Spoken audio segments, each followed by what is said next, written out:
Hello મિત્રો, કેમ છો? આજે આપણે આ વિડીયોમાં જોશું આપણા શરીર સાથે જોડાયેલા કેટલાક રોચક તથ્યો. તો વિડીયો પૂરો જોજો જેથી તમને આ માહિતી મળી રહે. અને જો તમે ચેનલ પર ન હો તો પ્લીઝ ચેનલને સબસ્ક્રાઈબ કરી બેલ આઇકન ઓન કરી દેજો જેથી તમને આવા વિડીયો મળતા રહે. તો ચાલો વિડીયો શરૂ કરીએ. માનવ શરીરની રચના જેટલી અદ્ભુત છે તેટલી જ રોચક પણ છે. માનવ શરીર એક એવો વિષય છે જેના પર સદીઓથી વિવિધ અભ્યાસ થઈ રહ્યા છે, પરંતુ ભવિષ્યમાં પણ થતા રહેશે. અને એટલે જ જો તમારી સમક્ષ માનવ શરીર સાથે જોડાયેલા આ તથ્યો રજૂ કરવામાં આવે તો તમને નવાઈ પણ લાગે નહીં. પરંતુ તેમ છતાં માનવ શરીરનો કિસ્સો ઘણો રોમાંચક છે. કેટલીક વાતો તો આપણા દૈનિક જીવન સાથે સંકળાયેલી છે, તો આપણે તેના પર ધ્યાન આપતા નથી. આજે આપણે જોઈશું કે માનવ શરીર સાથે જોડાયેલા એવા જ કેટલાક રોચક તથ્યો. તો ચાલો વિડીયોમાં આગળ વધીએ. મગજ દિવસ કરતાં રાત્રે વધુ સક્રિય હોય છે. તેની પાછળનું શું કારણ છે તે હજી સુધી વૈજ્ઞાનિકો પણ નથી જાણી શક્યા.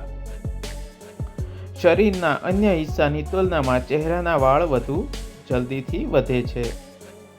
અન્ય આંગળીઓમાં સરખામણીમાં વચલી આંગળીનો નખ વધારે વધે છે.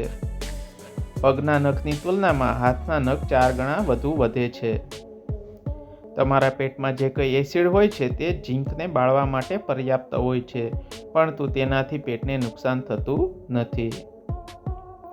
પુરુષોની તુલનામાં મહિલાઓ 2 ગણા ઝોકા વધારે ખાતી દેખાતી હોય છે.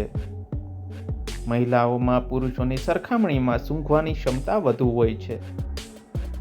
પુરુષો મહિલાઓની તુલનામાં ચરબીવાળો ખોરાક જલ્દી પચાવી શકે છે. પુરુષોમાં શરીરમાં લગભગ 6.8 લીટર લોહી હોય છે, જ્યારે મહિલાઓના શરીરમાં 5 લીટર લોહી હોય છે. શરીરમાં સૌથી મોટી કોશિકા માદા અંડાણુ અને સૌથી નાની કોશિકા નર શુક્રાણુ હોય છે. સામાન્ય રીતે દરેક મનુષ્ય પોતાના જીવનકાળ દરમિયાન એટલું થૂકે છે કે તેનાથી એક સ્વિમિંગ પુલ ભરાઈ જાય છે ને ગજબની વાત. પુરુષોને ઊંઘ્યા બાદ દરેક કલાકે ઇરેક્શન થાય છે. આમ થવા પાછળનું કારણ રક્ત પરિસંચરણ છે અને ટેસ્ટોસ્ટેરોન ઉત્પાદનનું સંયોજન હોય છે. જ્યારે ખૂબ લેવામાં આવે એટલે કે ખોરાક, ત્યારબાદ કાનમાં બહેરાશ પણ આવી જાય છે. જો તમે તમારા મોઢામાં લાળ જે કંઈ આવે છે તેનાથી ભોજન સાથે તે લાળ ન ભળે તો તમને ભોજનનો સ્વાદ પણ ન માણી શકો. એટલે કે લાળનું મહત્વ ઘણું છે. ખૂબ જ અવાજના કારણે તમારી આંખોની કીકીઓ પહોળી થઈ જાય છે. દરેક મનુષ્ય છે તેની અલગ અલગ ગંધ હોય, અલગ અલગ ફિંગરપ્રિન્ટ હોય અને અલગ જીભ હોય છે. એટલે કે કોઈની પણ એક સરખી હોતી નથી. આપણે જે કંઈ 60 વર્ષના થઈએ ત્યારે મોટાભાગના લોકો પોતાની સ્વાદ કોશિકાઓને ખોઈ બેસે એટલે કે નષ્ટ થઈ જાય છે. જન્મ બાદ આંખોનો આકાર નથી વધતો, પરંતુ નાક અને કાનનો વિકાસ થતો રહે છે. તડકામાં રક્તવાહિનીઓને નુકસાન થાય છે. સાધારણ મધ્ય અને તેજ તડકો રક્તવાહિનીઓને બાળી નાખે છે. સૌથી આશ્ચર્યજનક વાત એ છે કે આપણી જે કંઈ હાઇટ છે એ સાંજની તુલનામાં સવારે 1 સેન્ટીમીટર વધુ હોય છે. માનવ શરીરમાં સૌથી જો કોઈ મજબૂત માંસપેશી હોય તો તે મનુષ્યની જીભ છે. માનવ શરીરમાં જડબાનું હાડકું સૌથી મજબૂત હાડકું કહેવામાં આવે છે. મનુષ્યના અડધા હાડકા એટલે કે હાથ અને પગમાં હોય છે. એટલે કે આખા શરીરમાંથી અડધા હાડકા હોય એ હાથ અને પગના બંને થઈને હોય. માનવ ત્વચામાં પ્રતિ ઇંચ 32 જીવાણુ હોય છે, પરંતુ આ જીવાણુ નુકસાનકારક નથી હોતા. મનુષ્યની બહારની ભાગની ત્વચામાં 27 દિવસમાં નવી આવી જાય છે. પ્રતિ મિનિટ માનવ શરીરની 300 મિલિયન કોશિકાઓ નષ્ટ થાય છે. એટલે કે વયસ્કો 300 મિલિયન નવી કોશિકાઓને ઉત્પાદિત કરે છે. ઠંડકમાં ભયાનક સપનાઓ આવવાની શક્યતા વધુ હોય છે.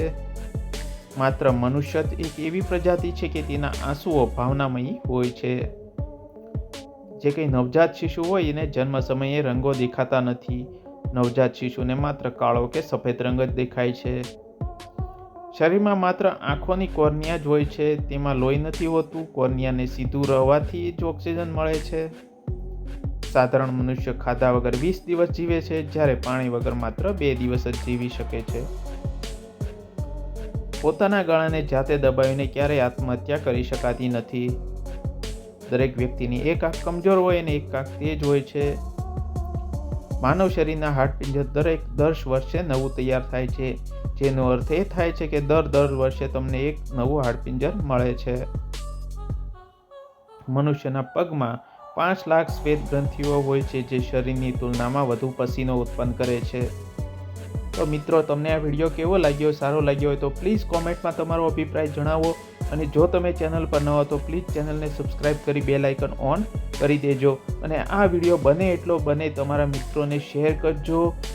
અને જો તમે આ વિડીયોમાં સારો લાગ્યો હોય તો લાઈક, શેર અને સબસ્ક્રાઈબ કરજો.